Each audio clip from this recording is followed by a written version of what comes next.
Spring is upon us, and I'm shedding my clothes one by one. Get your minds out of my gutter, you hear? Anyhow, shedding off clothes in summertime is a healthy thing to do, even a mentally healthy thing to do.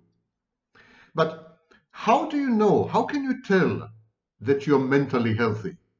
Let me help you. Who is better qualified to answer this question for you than moi? Sam Vaknin, author of Malignant Self-Love, Narcissism Revisited, a former visiting professor of psychology, a current member of the faculty of SIAPS, and the list is long. 3 signs that you're mentally healthy. This is the topic of today's inordinately short video. Here are the signs. Here is what characterizes mentally healthy people. Number 1, they control their impulses. It's not that they don't have impulses. Everyone does.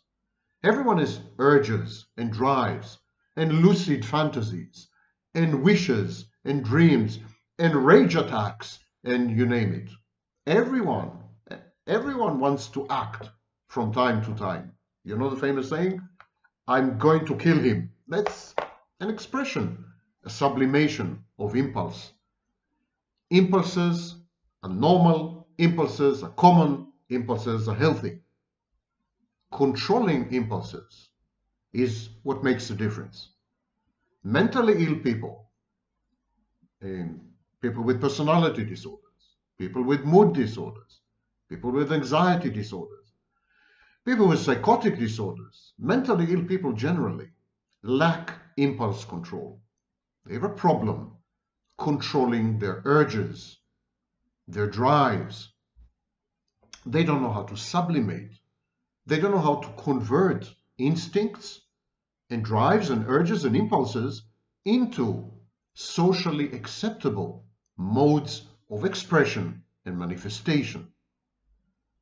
So their behavior is impulsive.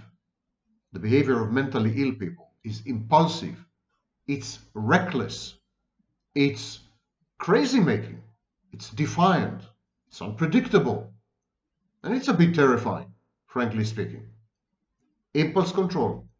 Number 1 distinction between health and illness in the mental realm.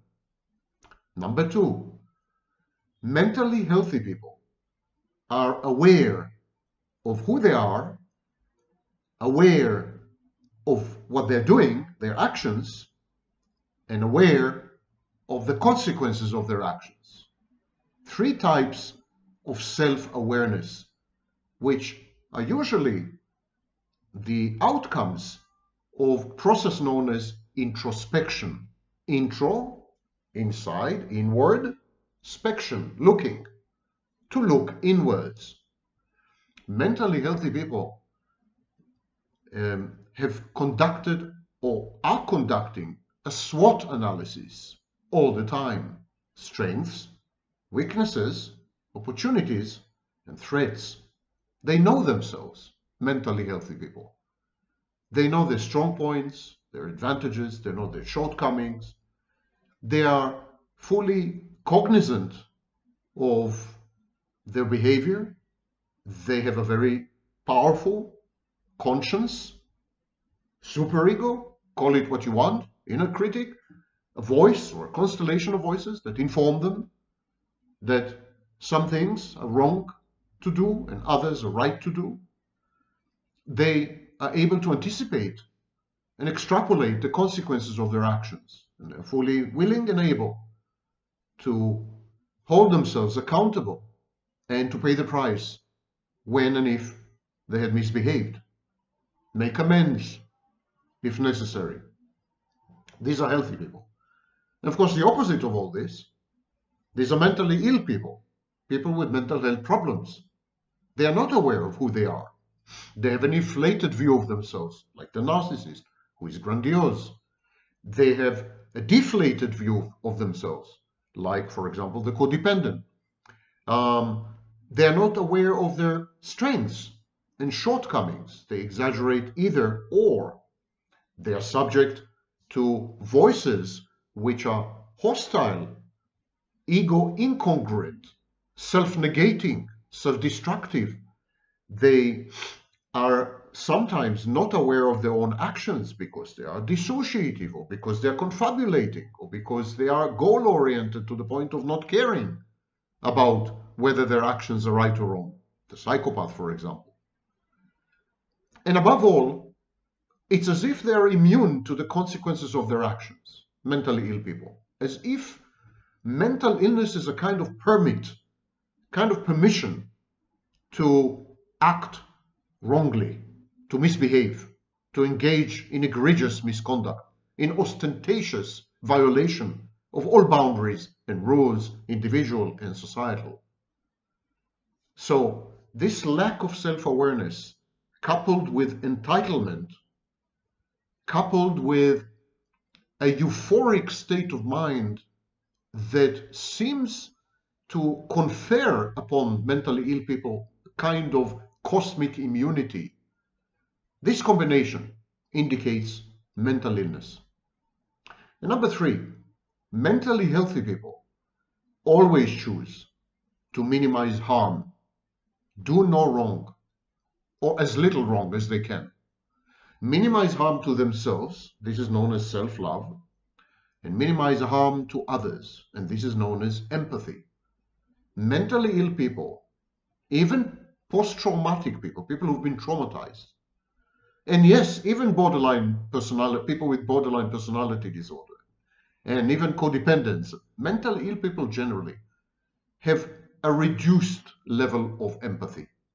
Their empathy is either reduced or absent altogether, for example, in antisocial personality disorder or the more extreme form, psychopathy. Empathy is a major barometer and thermometer of mental health, because the personality, the self, the ego, call it what you want, this core identity, which is you, is relational. It's all about relating to other people, interacting with other people, fitting in with other people, collaborating with other people towards common goals, teamwork. It's all about this.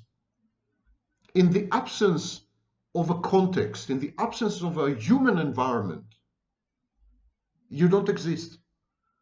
Personality, individuality, these are metaphors, counterfactual metaphors. We are all the outcomes of relationships, starting with the earliest one, mother. And so people who are unable to perceive others as separate, as external, as worthy of consideration, as equal to them, such people are mentally ill. If you are not able to perceive other people as separate, independent, autonomous, agentic units, entities with their own wishes, own dreams, own hopes and preferences and priorities and cognitions and emotions, if you are unable to do this, this separation, this boundaried construction of what is known as the internal working model of the world and of yourself in the world, if you're incapable of this, you're mentally ill. Now, all this has to do with the concept of object, internal object, which is essentially borrowed from Melanie Klein and later the object relations schools. We need to distinguish between bad object, good object, and idealized object. The bad object is a constellation of voices, internal voices, also known as introjects. And these voices are self-negating, self-humiliating, self-destructive, self-defeating. These voices keep informing you that you're bad, unworthy, inadequate, ugly, stupid, loser, and so on. This is a bad object. These voices are relentless, they're harsh, they're unforgiving, they're hateful, they're your enemy. People with bad objects, internalized bad object, try to somehow survive despite the bad object. They could pretend that the bad object is wrong. They could suppress the bad object by creating an inflated, grandiose, fantastic good object this is known as narcissism. Whichever the case may be, the bad object is intolerable, burdensome, unbearable, and life-threatening in the long run. So this is a bad object. The good object is the exact opposite of the bad object. It keeps telling you that essentially you're good, essentially you're worthy, you're lovable. And the good object is a precondition for mental health, lifelong mental health.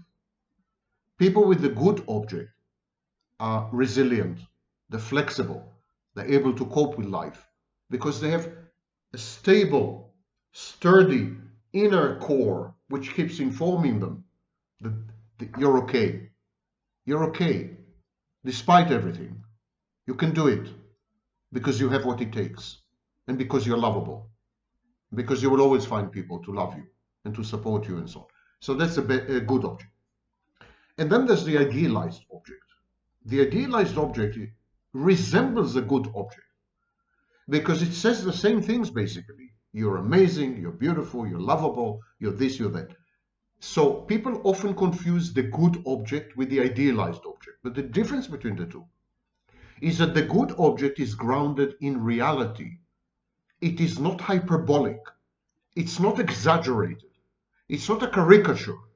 It's not grandiose. It's not fantastic. It's not insane. It's grounded in reality. It's with its feet on the ground, the good object. The idealized object is a caricature of the good object. The idealized object simply implies that you are perfect, you're godlike. Everything in you is 100 out of 100. You're drop dead gorgeous. You're hyper intelligent. You're an incredible, unprecedented genius. You are irresistible, and so on and so forth. That's the idealized object.